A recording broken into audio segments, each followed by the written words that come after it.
अत्यंत पुण्यवंत या सर्वांच्या चरणी साष्टांग दंडवत निवडा आपल्या शब्दामध्ये कथा सांगण्याचा प्रयत्न करू.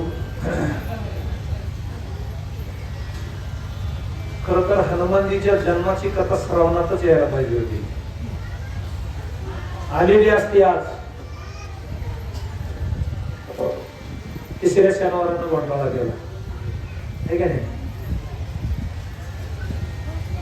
पुढच्या शनिवारी हनुमानजीच्या जन्माची कथा परशुराम चंद्राला अगस्त्य मुनी सांगणार आहेत. बरोबर आहे का? लक्ष आहे का? चांगले मार्ग राहिले ना.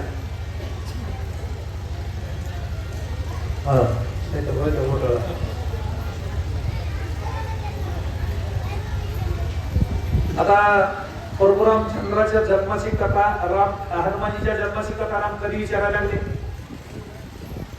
सीतेच्या शोधाला वानर गेले होते. कधी माणसाला कुणाच्या चरित्र्याबद्दल, कुणाच्या जीवनाबद्दल, कुणाच्या आयुष्याबद्दल कुणाला कधी देण होईल काय सांगता येत नाही. एखाद्या वेळेस मथारा माराल का मथारा माळकरी झाला तर लोक म्हणजे तरुणपणी काय करत होतो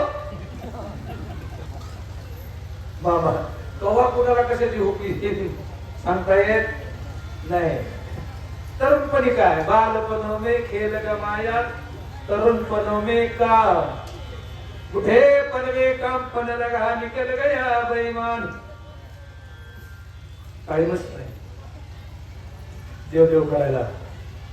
रामाने काय विचारलं? अरे ह्याच्या मागे लय मोठं कथा भाग आहे, तेवढा सांगायला आपल्याला टाइम नाही. वाली हनुमानजीच्या हातानं काम यायला नाही. एवढा मारुत्र्या बलवान असून हे आम्हाला कथा विचारायची. त्याच्यामुळं आणि कथा ही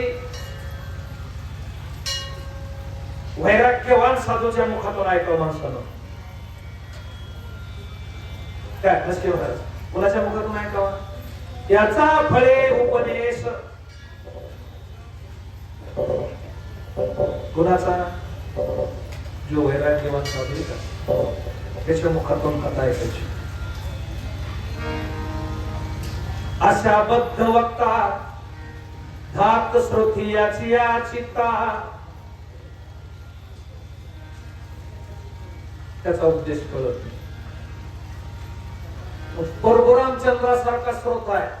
कोणासारखा? जगाचा मालक तो ऐकायला बसलाय. सांगायला एक संन्यासी आहे, भगवे कपडे घातलेला. राम थोडा हात जोडून विनंती करायला लागले, ऋषी महाराज माझ्या हनुमानजीची जन्मकथा मला सांगावं. जे माणूस आवडत असतं का माणूस त्याचीच खुशाली विचारित असत. मारुत्र्यामध्ये परशुराम चंद्राचा जीव की प्राण. म्हणून ज्या ठिकाणी रामाची कथा असेल त्या ठिकाणी हनुमानजी हात जोडून उभे असते. कुठेही तुम्ही डोंगरावर जाऊन रामाची कथा वाचा, रामायण वाचा.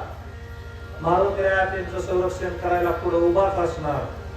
मारुत्र्या कुणाच्या रूपात हे नाही सांगता येत, त्याला तुळशी रामायण वाचावं लागतं. मारुत्र्या म्हाताऱ्या माणसाच्या रूपात रामायण ऐकायला कुठेतरी बसलेले असते.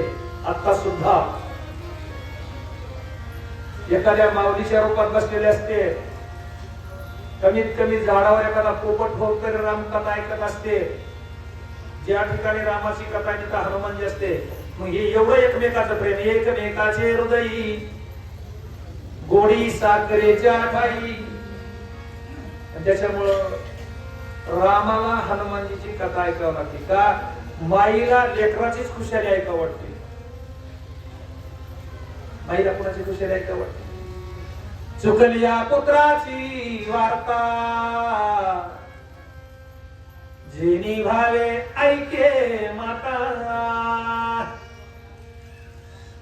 तसं रामाला हनुमानजीची कथा ऐकावं वाटली. हनुमानजीची कथा सांगणारा वक्ता बसलेला आहे, परशुरामचंद्र बसलेले. तुम्ही सगळ्यांनी ऐकले. सुग्रीवाचं सैन्य परशुरामचंद्राच्या पत्नीच्या शोधाला निघालेला आहे. कुणाचं सैन्य किती होतं, कुणाचं किती बलवान होतं, कुणाला किती हातीचं बळ होतं, कुणाला किती राक्षसाचं बळ होतं, मला सांगितलं का नाही? सगळी कथा आतापर्यंत माझ्यापेक्षा श्रेष्ठ श्रेष्ठ वक्त्यांनी सांगितलेली आहे.